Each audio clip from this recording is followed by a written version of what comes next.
Nous réfléchissons sur les fantasmes de puissance dans la société moderne qui est centrée sur le contentement perpétuel. Tout est question de frustration, de laquelle naissent les pulsions combatives et intellectuelles.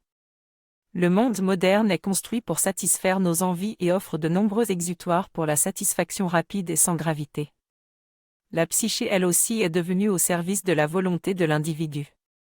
Nous voulons être libérés du désir par notre contentement perpétuel, mais la petitesse de l'individu face au monde et la présence de l'autre restent des obstacles majeurs. Dans notre quête d'omnipotence, nous réduisons la distance entre notre soi et le monde, nous considérons le monde comme une grande matrice orientée autour de la satisfaction de nos désirs. Nous fuyons la réalité du monde en entrant en symbiose avec notre image du monde moderne grâce à la mondialisation numérique.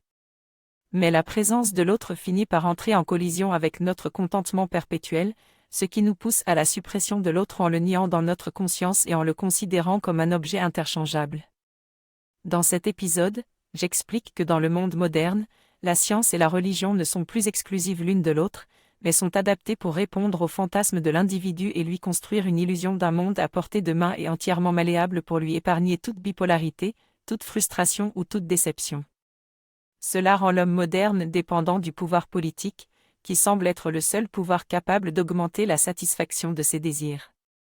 Cette dépendance a des effets destructeurs sur la psyché de l'homme moderne, qui se sent vide et désespérément seul dans son propre monde de satisfaction de surface qui ne lui renvoie que son propre écho.